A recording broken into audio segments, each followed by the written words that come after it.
Well, welcome everyone. Hello, my name is Laura Thomas, and I'm a senior advisor for the Nebraska World Affairs Council.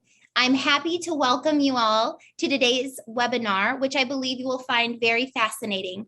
I will say a few words about our organization, the Nebraska World Affairs Council, which we affectionately call NUAC, and then hand it off to my colleague, Alicia Dahlman-Shoemaker, who will introduce our guest speaker, Dr. Georgina Bingham. I will also help to moderate the Q&A following the presentation by our speaker. The Nebraska World Affairs Council's roots go back to 1972, and we are definitely looking forward to our 50th anniversary year. We are a nonpartisan, nonprofit membership organization, and our mission is to provide educational programs and engagement opportunities together with our partners to our three targeted sectors: students, young professionals, and community leaders, so that they may become competent, informed global citizens in this very complex, interconnected world that we all live in. We encourage citizen-to-citizen diplomacy as a way to promote peace and mutual respect so that we may all thrive. Why do Nebraskans care about world affairs? Well, annual surveys indicate that there are over 120 languages spoken in the homes of Nebraska students. Nebraska ranks 37th in population in the US, but first, second, third, or fourth in certain export categories.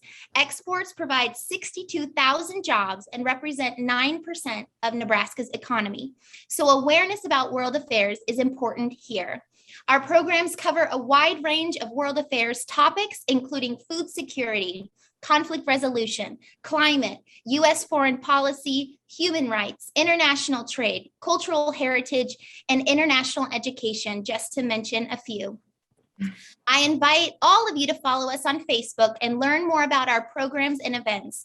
Global citizens are needed here. Please consider joining us, and thank you. I will now hand over the microphone to Alicia, who will introduce our guest speaker. Thank you so much, Laura. It's my honor to introduce Dr. Georgina Bingham tonight. In addition to serving as a global expert for the Nebraska Youth Institute, Dr. Bingham joined the Entomology Department at UNL as a research associate professor in September 2020 and leads the Stored Product Pest Laboratory. Prior to this, she served as the Senior Technical Advisor and Global Partnerships Manager of the food security business at Vestergaard for 12 years. Vestergaard is a global company dedicated to improving the health of vulnerable people, especially in developing countries. Within that role, she successfully brought 4 new food security and disease vector products from development to launch and acted as industry lead for several multi-million-dollar international development projects, including the USAID Feed the Future Post-Harvest Innovation Lab. She was heavily involved in the drafting of the food security-related UN Sustainable Development Goals, attending meetings in Rome, Geneva, and New York.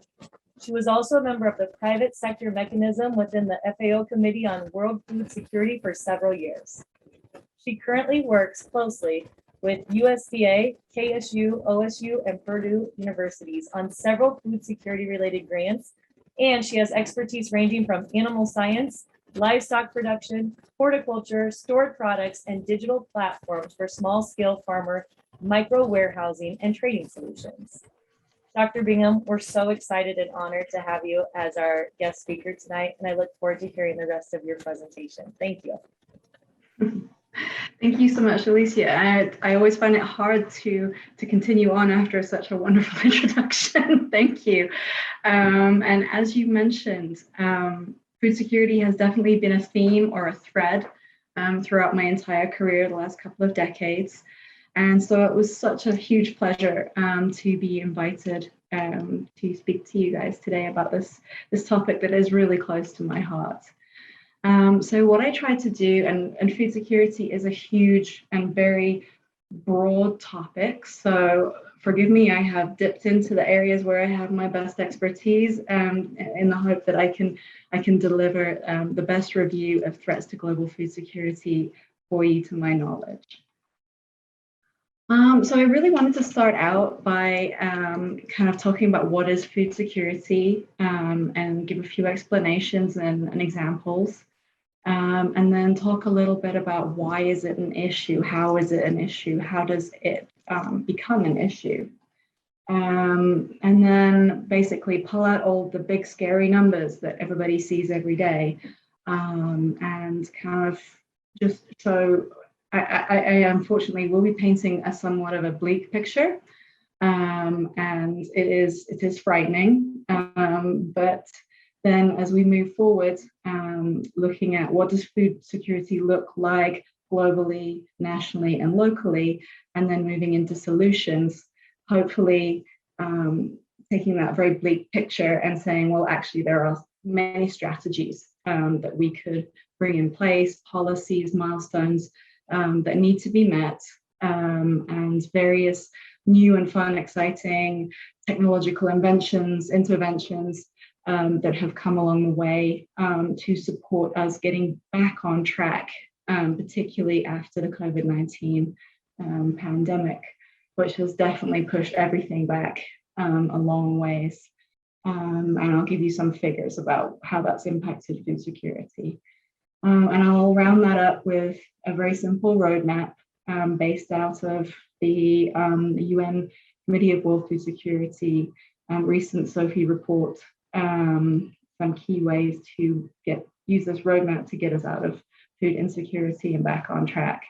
And then I wanted to make it real to everyone here on the call. So actions for today is basically what can we do, each of us, and how can we have an impact on food security? Because I don't know, sometimes I look at it and I think on an everyday basis, how can I have an impact on such a huge global issue? And you know, sometimes it's fun just to bring it back down to what do I do every day and how can I have an impact? And then just last of all, there's a few events where I just wanted to draw everyone's attention to, because it gives a chance to hear and be heard and listen to how the events are going on. There are several events coming up at the end of this year on food security. So I just wanted to share those with everyone. And I think we're going to close out with the Q&A, which Laura is going to take care of. Thank you, Laura. So, oops, hold on one second. There we go. So what is food security? And what are the issues faced today? So we can see a couple of pictures here of a very lush field, and then the opposite picture, which is definitely food insecurity. So I promised to paint a bleak picture, and I'm definitely starting out that way. So I went back to some old publications and looked into what is called the Malthusian catastrophe. So currently there are 7.9 billion mouths to feed, and of that, 811 million people are already going hungry. So 1 in 9 Americans are hungry. So imagine as you're walking down the street, every ninth person you walk past didn't get enough to eat today. That's kind of staggering to me. And I never really thought about it that way until I started seeing these numbers. But so coming back to, I think it was in the early 70s when they drew out these population graphs and food production graphs, and have recently updated them with the new projections of 2050 and 10 billion people in the world. Basically, the projections are saying 2050, that is going to be the cusp point as population exponentially increases, and food production just can't keep up. So you can see the difference in the gradient of the graphs. And if we carry on as we are, food production is never going to be able to keep up. And it's not just people won't have enough to eat and will starve.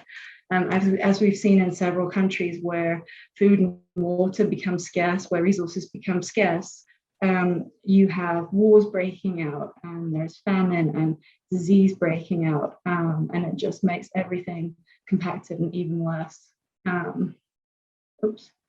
So I just wanted to also, I have one other picture on that slide. It's just showing you, as of 2019, 46 countries with 85 million people requiring emergency food assistance. So coming back to this idea of war and conflict, refugees and issues like that. These are all regions where people require emergency food. That means they need food shipped in. So USAID and the World Food Programme are heavily involved in shipping food from the US, for example, out to, as foreign aid, out to these various countries to make sure these people get something to eat, at least. But that's today. And what I would like you to bear in mind in your head and kind of try and visualize is those blobs kind of mean the bigger they get, that's more people, obviously, more people affected.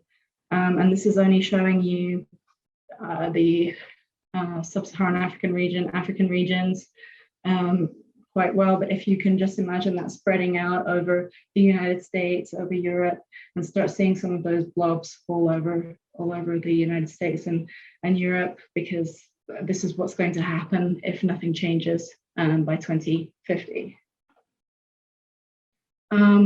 So as promised, here are some definitions. And as I read the definition of food security, it reminds me about how broad and what an interesting problem it is that's requiring multidisciplinary approaches in order to solve it.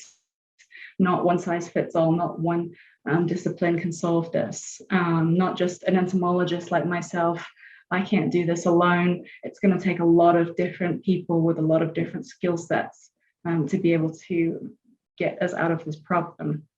So the United Nations Committee on World Food Security, based out of FAO in Rome, define it as all people at all times have physical, social, and economic access to sufficient, safe, and nutritious food that meets their food preferences and dietary needs for an active and healthy life. I also wanted to add in a few more because I talk a little bit about each of the different ones later. So hunger, an uncomfortable or painful sensation caused by insufficient energy from the diet. Moderate food insecurity, this is when you have to skip a meal, for example, or you can see the food running out and you don't have enough. And then severe food insecurity, so that's going several days or more without food. And then malnutrition. So this is kind of the longer term effect of not having enough food. So you'll see with not enough nutrients, you'll see deficiencies, imbalances, and it goes both ways. You can see undernutrition, particularly in young children and pregnant mothers, and then obesity as well, which is another really serious issue that we face in developed countries more, obviously. And then some of the things that I have experienced, I have seen in my projects as I worked throughout the different countries was child stunting and wasting as indicators for undernutrition. Sorry, my dog has decided to come in. 1 second. So child stunting isn't just the children don't get enough food, so they are smaller and weaker. It also is about brain development. So it has a massive impact on the next generation of people. So you can just imagine if children of a certain generation aren't getting enough food to allow their brain to develop properly, then we're going to see some serious problems. I've peppered a few quotes through here that I enjoy. So Professor Cribb from CSIRO in Australia, he came up with this quote saying, shortages of water, land, energy combined with the increased demand for population and economic growth will create a global food shortage around 2050. And this does seem to be date that a lot of the experts are projecting and putting on this. And that's not very far away. I know when I was a couple of decades ago, I was looking at those figures thinking, that's so far away, I don't need to worry about that. No, it's around the corner. It's something we all have to think about. And so I put a picture of my son here. We visited an orchard here in Nebraska, and he's there playing in the corn. And clearly we are not insecure and not lacking in corn, as the kids are just playing around in it as a toy. So, but this was just a beautiful picture, and it just reminded me of different aspects of food security. So what are the characteristics of being food secured? So you need to have enough food for your requirements. It should be good food with a desirable taste, texture, and other things. Healthy food should be nutritious and with the proper vitamins, minerals that you need for your body to function correctly, to grow, etc. And then also there's this aspect of culturally appropriate food. So this means food that you are familiar with, comfortable with. I don't think that includes when my son changes his mind on a daily basis as to which foods he likes. I don't think that's it. But yeah, there are definitely different aspects of the different characteristics of being food secure. So there are 4 pillars of food security. And here they are all laid out. So we have availability, access, stability, and utilization. And with each of those obviously comes with certain aspects that impact it. So availability, I'll start there. So this is a reliable supply of food of sufficient quantity and quality. So this is dependent on domestic production, food stocks, imports, as was already discussed. The imports coming into Nebraska, and food aid as well. So when we look at access, this means that households have, this is more about money and social factors. So it's ensuring individuals and households have adequate resources to obtain appropriate foods. So affordability, markets, infrastructure, equitable distribution is a big deal when you talk about access, and not always is it equitable in a lot of places. And also purchasing power of money, as I mentioned. Stability, maintenance of all 3 pillars over time, and no risk of loss of supply due to economic, political, or environmental factors. So this is when we have permanent and durable access to food. Stability, and this is basically sustainability of the systems we put in place. Utilization, so this is an interesting one for me. Personally, I've worked a lot on not only food storage, but also food safety and quality. So checking on insecticide residue levels, aflatoxin levels, E. coli levels in food, different contaminants that can have an impact on nutritional content of the food. And then also an interesting one from my previous job with Vestergaard, I worked also with a component of the company called LifeStraw, and they have a water filter, and we worked together a little on some different projects to try and combine products. So I was working in stored grain and protecting stored grain for smallholder farmers, and they were making clean water for families in rural areas where there was no piped water, etc. And then just trying to look at the impact that you could have when you have clean water and good quality food. Because of course, if you don't have clean water and the person has picked up all kinds of diarrheal diseases, there is absolutely no way they can uptake that nutrition. So it's actually wasted when you think about it. So why is food security an issue? I mean, I guess it's kind of a no-brainer, but still, I think it's important just to pull out all the different issues. I mean, there are various causes, drivers, and then there are the associated symptoms with food insecurity. So there are different things, there's globalization, the way different large corporations respond and act, conflicts, wars, as we've already discussed, poverty, the cycle of poverty, people aren't able to get out of this cycle of poverty, and then climate change. So as things are warming up, we're seeing different pests, different insects moving to areas which they wouldn't have been. And I will give some examples for Nebraska as well, specific ones, just touching on that issue. So these are causing all of these food shortages, but not only that, food price increases. So when food becomes short, the price obviously increases. And what happens a lot of the time with the smallholder farmers I've worked with is that they have to sell their grain right away at market price. And then they end up buying back sometimes almost the same grain a few months later for double the price. And it's heartbreaking. So I've worked with a few programs to try and resolve that. We've created a digital platform that I'll kind of mention in the interventions in a little while.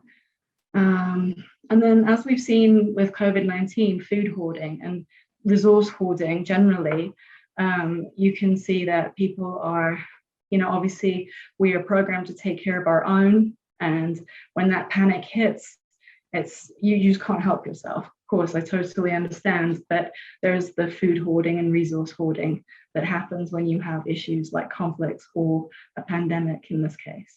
And then food contamination. So food contamination can occur at any time throughout the food value chain.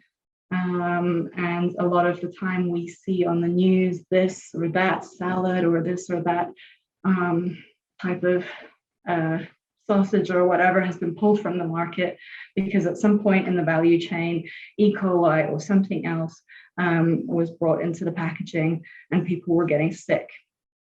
So that happens. So the symptoms obviously are varying from deterioration of health down to hunger to even loss of life, and then you get into the civil unrest, the population issues, and then also the country issues of economic instability, political instability because of the civil unrest, and then social instability too. So here are the big scary numbers that I often have a hard time getting my head around because they are so large. So this year, 720 to 811 million people were facing hunger. That's up by 118 million from last year. And if you imagine all of the different processes and policies that are being put into place, the Sustainable Development Goals, so that number should be going down. However, with the pandemic, obviously that number shot up, which is quite frightening. So more than 37 million people in the United States don't have enough to eat, as I've mentioned. So 1 in 9 Americans is hungry. So think of your neighbor sometimes, if they're looking a little peaky and a little pale, think to ask them how they're doing. And then in 2030, it is expected that there will be 660 million people facing hunger, 30 million more people due to the COVID-19. As I mentioned, we're trying to get that number down, and everything that all of the agencies, all of the governments are doing is working towards actions which can bring that number down. But that doesn't seem like a huge increase for that period of time to me. So 2.37 billion don't have enough food currently, and that increased 320 million by 320 million in just 12 months. 3 billion people are unable to afford a healthy diet. And then we get into the one that saddens me the most, all of the children, 149 million children under 5 affected by stunting, 45 by wasting, and then the 38.9 million are overweight.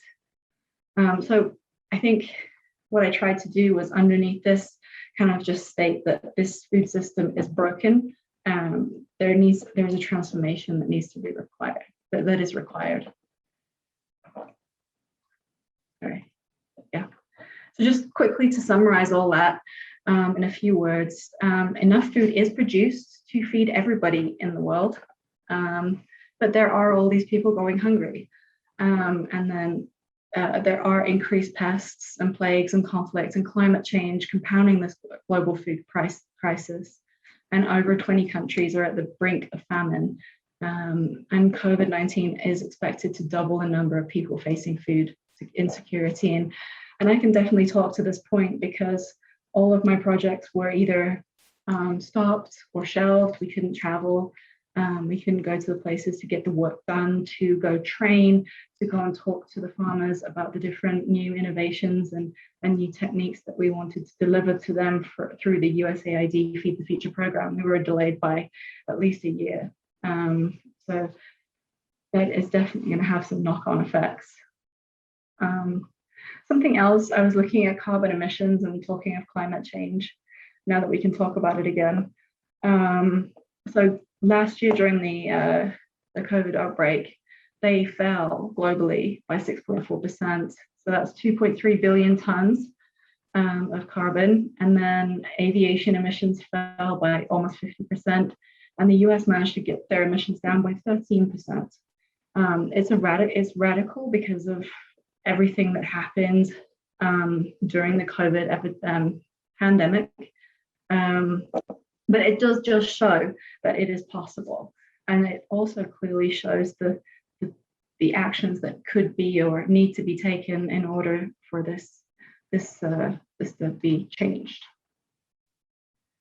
So what does food security look like to us? So I just kind of wanted to bring it home. I have a picture of Lincoln from the air flying in, and one of my African storage projects, and then some beautiful corn from here in Nebraska. So globally, and these are the projects that I have spent much of my life working with smallholder farmers. So 500, and this number also staggers me, you know, these 5 million smallholder farmers are supporting 2 billion people, and they produce most of the food for the people in the various developing countries. So they talk about DRC being the breadbasket of Africa, and there is so much potential there that it is always very exciting to be working in this area to try and support these smallholder farmers to get them out of the poverty cycle, to lift them out, to try and insert something in which will help them just get past that issue that they have, be it a small loan or insurance, or just a grain storage tool that allows them to keep their grain rather than having to sell it immediately. And something I also worked on was working with livestock. And actually during my bachelor degree, I did a lot of studies on tropical animal production, and as a European looking at livestock production, it just really struck me how different they view their livestock. And it's not just an asset, a disposable asset. This animal is going to be there in a time of crisis. That's their insurance, first of all. It's also providing really important milk, nutrients, protein that they don't get from other sources. And then also often an animal will be sold in order for a child to go to school. So I think for me, it was really shocking to understand the role that livestock play in people's lives, particularly in sub-Saharan Africa where I was working at the time. So as promised, I wanted to bring it back to bugs and show the impacts of bugs on this issue. So I have some pictures here. Let me see. Oops. Let's see here.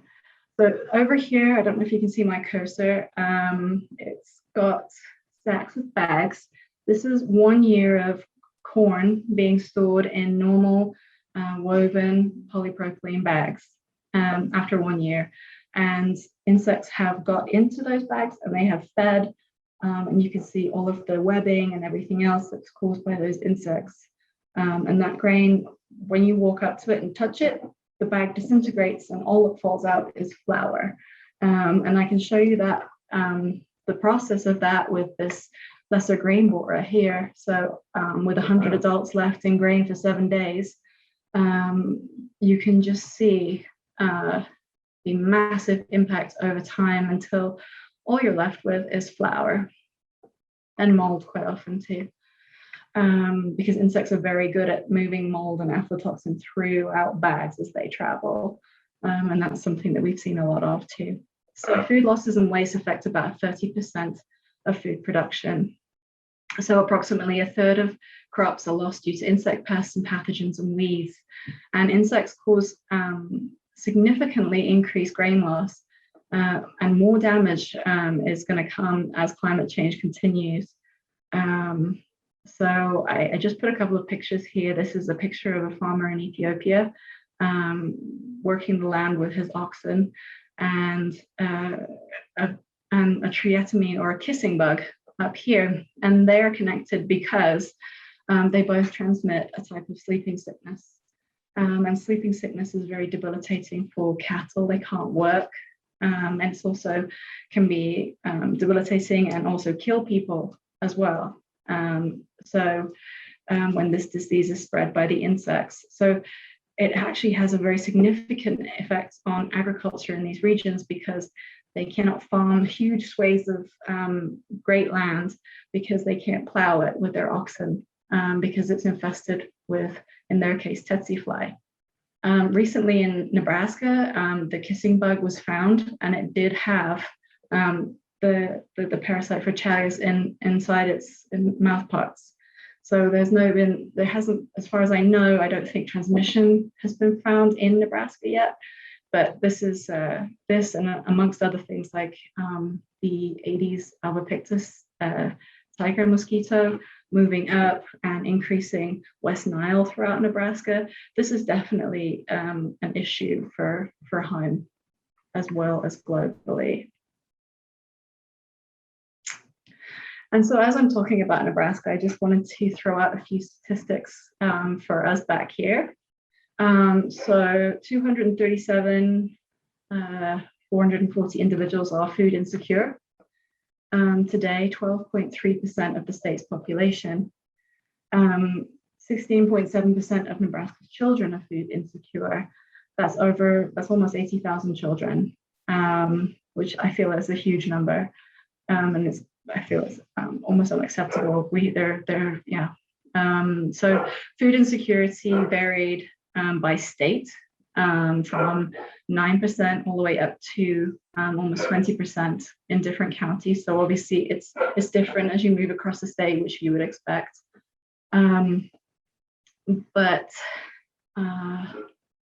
What I want to say here. So during COVID-19, what I noticed and heard friends who were teachers talk about was that with the children not getting to go to school, they were missing their school lunches, and quite often those school lunches were the only food they got. And so there was a big drive to try and get those children to get their school lunches in any case. But that was one of the big issues for food security during that COVID outbreak. And I think it's worth noting that agriculture is big business here. It's a powerhouse. 22% of the GDP comes from it. And interesting, I stole it, Laura, that 93% of the Nebraska's food is imported. I thought that was really interesting. And top products being cattle, corn, hogs, soybean, and wheat that we see every day as we drive around Nebraska. There are 45,700 farms in Nebraska, and the average size is around 1,000 acres. So as I was saying earlier in my last slide, the increase in economically and health impacting insect pests and vectors with these warmer climates is increasing issues like West Nile, American sleeping sickness, chagas, and also increasing issues with stored grain.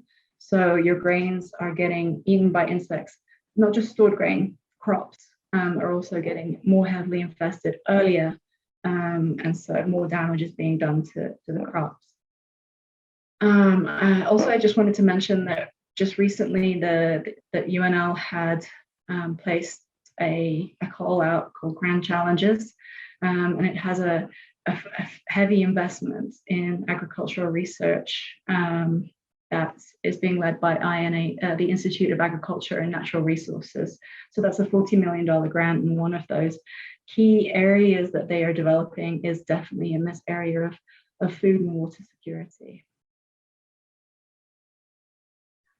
So now that I've painted this bleak picture of how terrible everything is, I just want to come back to solutions and some thoughts and policies and ideas as to how we can try to fix things, because it's not unfixable. If we can actually feed everybody today, if we make some changes, then this isn't an unfixable problem at this point. So there are 5 strategic areas that the various agencies and the various governments focus on.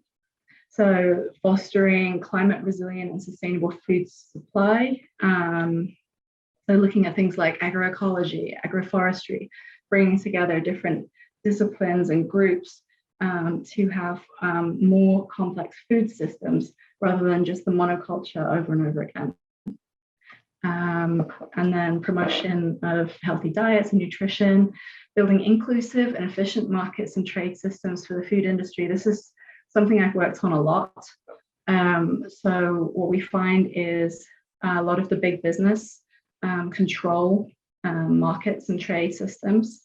And there are also obviously the issues of subsidies, which back home for me, back in the UK, farmers would have been very angry if you took away their subsidies, because it was what they needed to actually make it work. But then you can argue that other countries aren't giving subsidies, and that's why their farmers aren't able to sell, because they can't do it at the low prices that the UK farmers were able to do. So, you know, it's hard to say everybody, whichever way you turn, somebody's going to be unhappy. However, I think probably free trade and having more efficient markets is definitely in everyone's best interest going forward. And particularly smallholder farmers are marginalized. The systems, the training systems that are in place where they are is not geared up to support them in any way. Oftentimes they just have to wait for someone to pass by the gate and offer them a rubbish price, and then they have to sell their grain to them because they don't know when someone else is going to come by. They're so in such a rural and far out place. And also transforming agriculture and rural economies based on all of these various actions, actionable items, strengthening institutions and governance.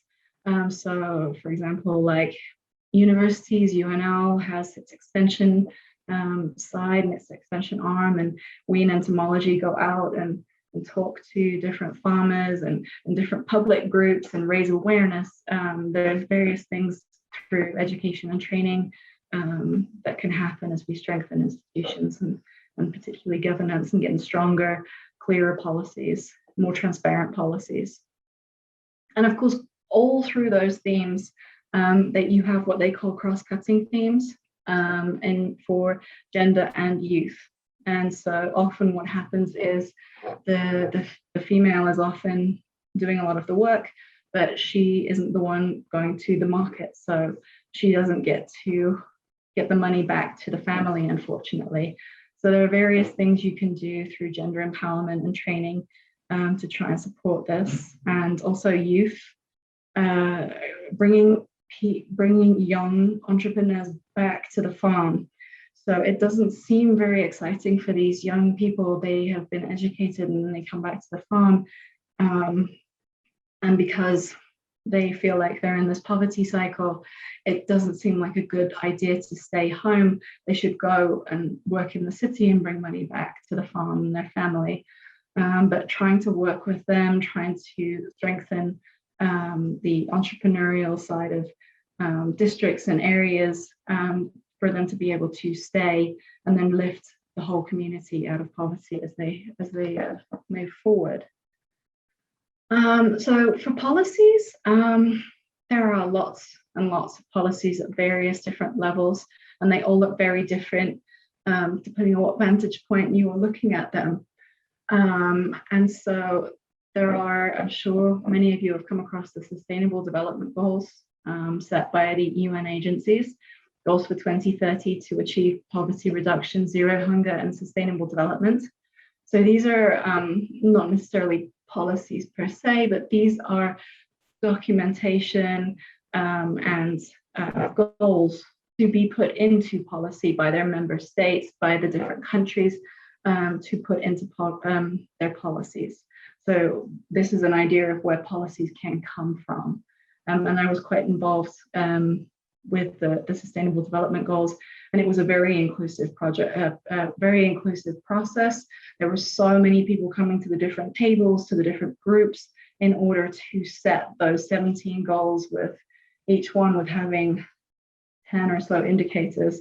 It's very complex, and there was a lot of work went into it. A lot of inclusive discussion happened during the development of the SDGs. So then if you start to look at national level, so the Ministry of Agriculture in Kenya and Uganda are currently developing policies to reduce aflatoxins in food following export bans from the EU. There's nothing like an export ban to make you do something. So they are definitely working hard to resolve their aflatoxin issue. There was a lot of publication, news articles about breast milk having aflatoxin found in it, and that breast milk was then passing aflatoxin to their babies, brand new babies. So obviously causing very big issues for the kids, deaths even. So this was a big deal. Then here in the US, they have something called the USDA Farm Bill. It comes out every 5 years. I believe it's also a very inclusive process to discuss what are the needs of the farmers and the different aspects to get healthy food to low-income families, and training required for sustainable farming practices. And I've come across a little bit of the Farm Bill and some of the projects that I've been working in. One such project was looking at working with APHIS in Cape Cod, where they have a facility to stop exotic insects coming in. So like we're having so many issues with the emerald ash borer. So they're trying to stop at the border insects like that. One of the insects we were working with was the capra beetle, and that comes from India. Currently, we don't have it here anymore, but that is a very damaging stored product pest, and it can even chew through concrete. So it is quite the destructive pest that we do not want back here. Then I was looking more locally at different policies that happen here in agriculture more locally. So the National Nebraska Farm Bureau Board of Directors sets out public policy priorities each year to support Nebraska's farm and ranch families. It sounds like a smaller version of the Farm Bill, but it's great to know that something is happening like that at the state level as well to support the actual local needs. And I think that's something that I've really embraced and understood in all the countries that I've worked in, is that you can make a global policy, you can make a national policy, you can make a district level policy. But if you don't get down to grassroots and individuals and understand how their village is functioning and make it real for them, then it's probably never going to succeed. Okay, so I pulled out some key milestones that I've been working with that should be supporting us having food security by 2030. And three of the key ones were double agricultural productivity and incomes of small-scale food producers, and then ensure sustainable food production systems, so like agroecology and this kind of different alternative system, halve per capita global food waste and food losses along production, supply chains, including post-harvest losses. And these milestones are great. They're very, they're relatively clear. They have fairly clear outputs to be measurable, but they cannot be achieved without a supporting environment. And within the SDGs, the documents, you can see the various supporting environmental requirements to achieve each of those key milestones. And so I put a few of those in there. So secure and equal access to land, financial services, implement resilient agricultural practices, and then looking at adaptation to climate change, for example, extreme weather, drought and flooding, increase investment through enhanced international cooperation. I think that's a big one and a really important one. And rural infrastructure, another really big one. Infrastructure is the key for us to move forward as a race, I believe. Getting those infrastructures in place is going to solve so many problems. For example, if a family had a house with air conditioning and walls and screens like we have here in Africa, they wouldn't be getting malaria, they wouldn't be having those issues, and many of the other neglected tropical diseases that they can get through having housing which is less than optimal. And then again, talking about correct and preventing trade restrictions and distortions in world agricultural markets. And that also leads into food price volatility, to which you've already touched on. So here I kind of just wanted to draw things together a little bit and kind of bring us back to as people sitting here rather than looking from a helicopter viewpoint. And practices just must change at all levels. It can't just be government level and governments making policies. It has to come all the way down to state, divisional, and all those policies have to be translated and also useful for the local community needs. And then this is going to require education, clear leadership, and something that I have said myself on the occasion: why doesn't somebody do something? and then I'm like, I'm somebody, so maybe what can I do? So this was something that I also try to make sure that I discuss with students and other people that I'm talking with, that everybody has to do their bit in order for practices to change at all levels. So don't waste that. Don't take more than you need on your plate. Simple things like that. Recycle. Try to compost if you can. And small, simple things like that at home can be super helpful. Help out with the food bank. Because, I mean, I have a picture here in the center, and it's looking at edible meat and feed. Edible meat versus feed. And just, again, bring it back to insects. I hope you don't mind. But just looking at if insects became a major contributing factor to the proteins in our diet, they require a lot less food and a lot less water to provide the same amounts of protein. So, you know, there's just some interesting things to think about as we're looking at the practices that must change. And so food losses and waste, something that I've worked on a lot, is valued at 400 billion annually and could feed 1.26 billion more people per year, according to the FAO Director General. So, you know, that's what I'm saying is we already produce enough. It's not necessarily the issue is not necessarily at the farm, it's at the fork. And so we need to resolve this this issue where people are wasting food and throwing food away, and it's not getting used. So I wanted to talk about a few fun interventions, and so these different interventions look differently. So you have all the various fun new technology and tools. And also good agricultural practices that can be developed by scientists at UNL, other universities, through government agencies, and also NGOs and other companies as well, obviously. Education, outreach, and training is absolutely vital.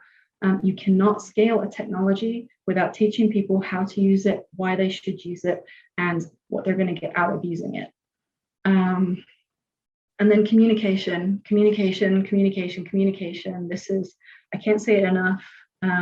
If you want to get anything done, the communication has to be right.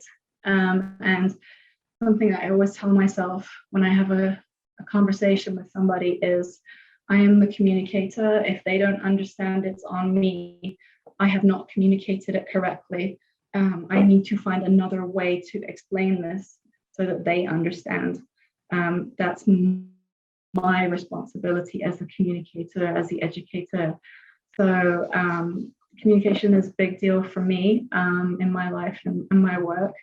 And I've been working with my previous company, Vestergaard, looking at different smartphone apps, digital platforms, the Internet of Things, looking at ways to bring smallholder farmers on board with different technologies and be able to store their grain and have a tracking system of their grain going through the value chain using a system that we developed, a new trading platform that we developed with a couple of other companies. But the neat thing about this is the farmer will come and he or she will put their details into the phone, and you can see up here there's a platform from the phone, and all their data is entered. Then at the time of the point of sale, there is a digital contract, and they are paid through digital money. So this is done in Kenya right now, so it's M-Pesa. So there's no money changing hands. Nobody has to touch that. This is also great for COVID. You can do it at your 6 feet distance. And so that transaction happens. Then the entrepreneur, we have 3 amazing women who are taking care of these big containers and storing this grain as entrepreneurs, buying the grain, putting them in these storage areas. And when they go to sell them, as the prices go up, the technology automatically sends back approximately 15% of that profit back to the farmer.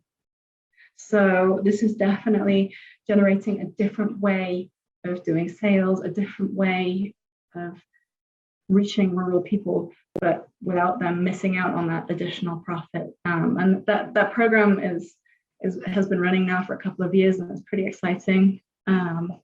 Lots going on with it, and it's also a way that we could share information, good agricultural practices, other tools, various different things through these smartphones. And I think the digital revolution has definitely changed the face of development projects in my lifetime, and it's just really it's been a game changer for everything that I have done since everybody seemed to have a phone or a smartphone.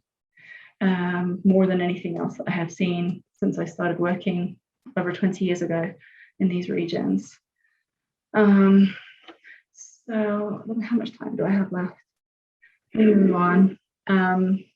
Yes, we'll do some questions just in a few minutes. Okay. As we try to stick within an hour, but this is so fascinating. I'm sure people will be okay staying on a few minutes longer. Yeah, so transformative pathways to get us out of food insecurity. So I pulled out these 6 transformative pathways to integrate humanitarian development and peace building policies in conflict areas, scale up climate resilience across food systems, strengthen resilience in the most vulnerable to economic adversity, intervene along supply chains, like I was just talking, to lower the cost of nutritious foods, tackle poverty and structural inequalities, strengthen food environments, and changing consumer behavior. So these are very high level thoughts to get us to food insecurity. Obviously, all the other things that we were talking about fit in here at some point as actionable items, but these are going to be policies, but they have to provide an enabling environment of governance and mechanisms and institutions to make this transformation possible. So quite often you'll find in certain national policy something that blocks people as entrepreneurs, as various issues along the way. There's facilitation, there's corruption, there's lots of things that you might not even think about.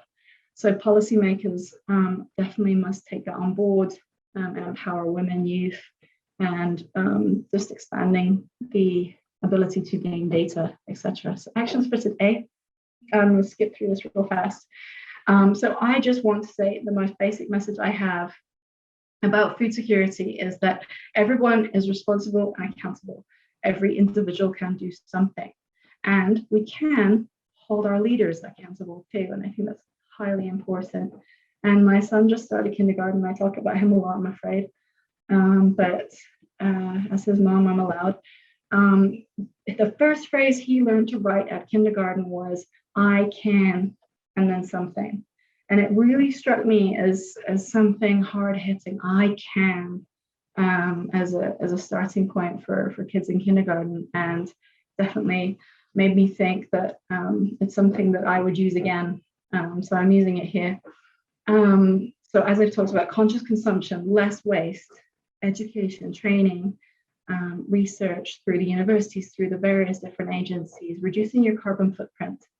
I found out that there would be no more gas-powered cars being built after 2030 by Michael from the council. I was kind of astounded. I hadn't heard about that.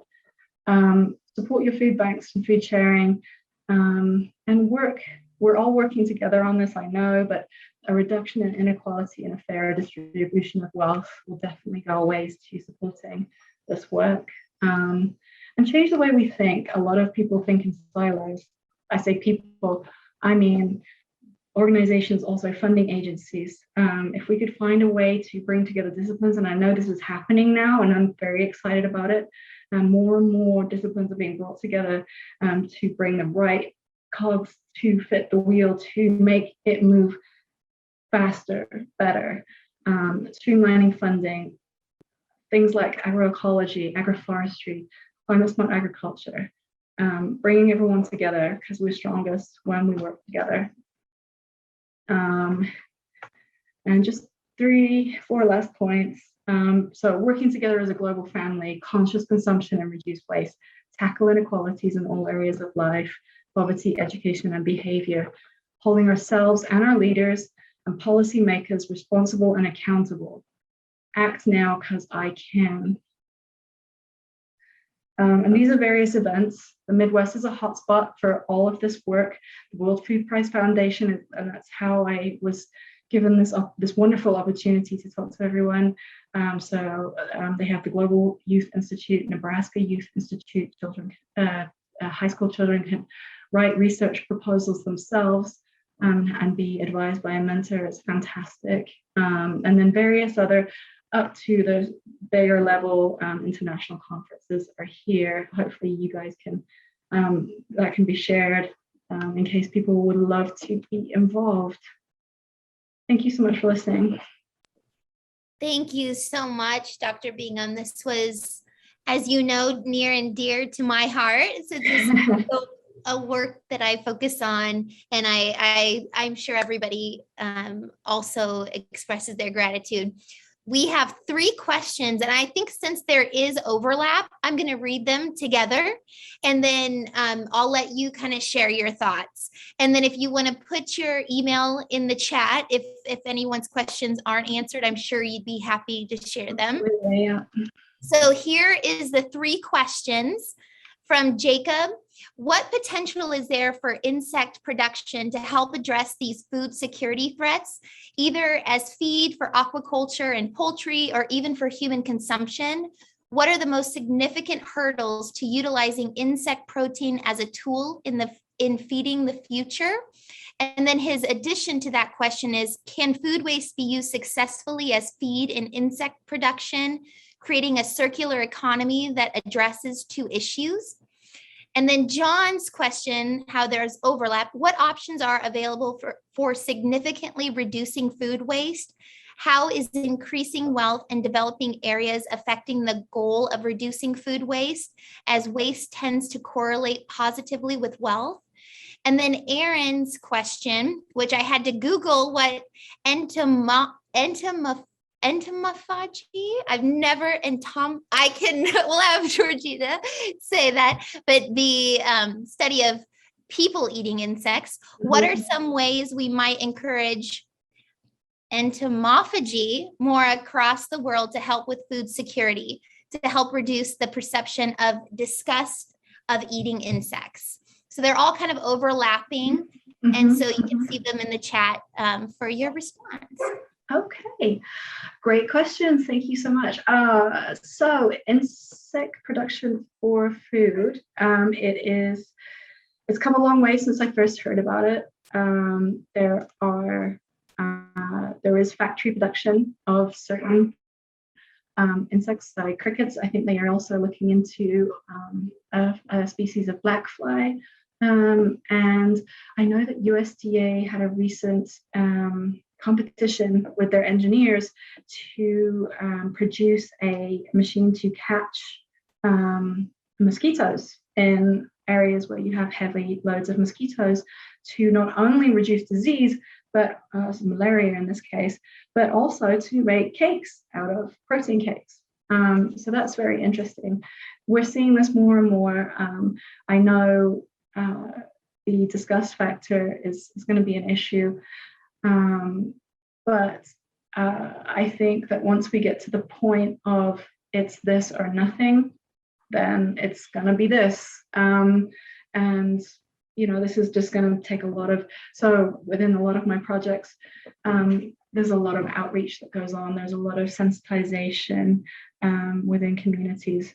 And I think this is definitely an area where you would need to work with anthropologists and bring them on board and talk with them and talk with communities. And I know this is already going on within our department. There is some of this work going on. So just really sensitization, education, outreach, and different things like big chefs like Gordon Ramsay using them in his ingredients in his cakes or whatever. Just things like this to make it normal, make it the new normal, so it's not disgusting to people. It's just like a piece of dried pork, which is also disgusting to some people, of course, culturally. But yeah, I think there are significant hurdles. The rearing of the insects at such scales, I think there will be various production factor issues as you're moving forward, but I'm sure they will optimize at all stages and work on that. And problems will always come up when you have new ideas and you're scaling them. Other questions? What have I missed here? Yeah, I think the other part that we were kind of seeing an overlap is just the discussing about reducing food waste. Mm-hmm. The correlation, the positive correlation as well. Fantastic question too. Yeah, really great questions. Yeah, so there are lots of different, so there are NGOs, there are government movements, there are different companies, hotels, and I think it depends on your region or your country as to what implementation is being done to reduce food waste. So on a personal level, I have taken to composting and recycling, obviously, but then as you go higher up, I know in certain places, the hotels, if the food hasn't been touched from a buffet, for example, they are able to, under certain circumstances, go off and give them to a food kitchen, for example. And I know that some of the foods, suitable foods, can also be used as animal feed, as well, as was mentioned by one of the questions here. But it's not an easy one. Again, it's a behavior change. And behavior change is always the hardest to do. And it involves, again, the same thing, sensitization and all of these things of communities and making people understand that if I don't do this, then my family and community are at risk. So I must start doing this. I don't know if that helped. No, I think, as you were presenting for myself, I was just very grateful to know that someone in your position and background is wrestling, actually wrestling and looking at those actions of questions that I think a lot of us are thinking about. Yeah. We hear these astronomical numbers from food waste to hunger, and I'm just grateful to know there's all these good people working on these complex issues. And sometimes it's so hard to visualize because they're such big numbers and they don't mean anything to me here today where I'm at, and what can I do? So Denmark has some really great programs, and I think they've reduced their food waste down to almost zero as a country. So that's definitely one to look up for awesome ways to do that. Denmark is doing a great job, and their the lady who's the front face of it. I've met her a few times. She's just fantastic. She's got so much energy. And I think you just really need a good spokesperson and a good team to do your outreach and education to get the message across. Yes, and I would say, growing up in the US and just knowing how huge our impact could be if we did have these behavior changes, right? Just seeing our impact. So that's something that we can twist as a hopeful thing if we do change those behaviors, and we have, as you said, the levels helping out with that, the whole, multi-level strategy. Absolutely. I think is very exciting for me. And Erin, no worries. I'm glad I learned a new word. I told Georgina, this is a part of, I don't study bugs. I'm in the climate smart agriculture. So I had no idea that there was a field of people studying and, eating insects. That's incredible. So thank you. And as my son is flying a drone in the other room, I apologize we're getting to the conclusion, but if you have any other questions, please email Dr. Bingham. And I'm going to just close with Michael's closing for everyone. On behalf of the World Affairs Council, I would like to thank our speaker, Dr. Georgina Bingham, for a fascinating and helpful discussion. And thank you to all of the attendees for tuning in. We will post a video recording of today's event on the Nebraska World Affairs YouTube channel. And our next presentation later this month will be Global Human Trafficking and Local Impacts on September 30th at 4 p.m. For the full list of all of our events, see our Facebook site, Nebraska World Affairs. Thanks, everyone, and we hope to see you at another one of our upcoming events. Thank you, Laura. Yes, thank you, everyone.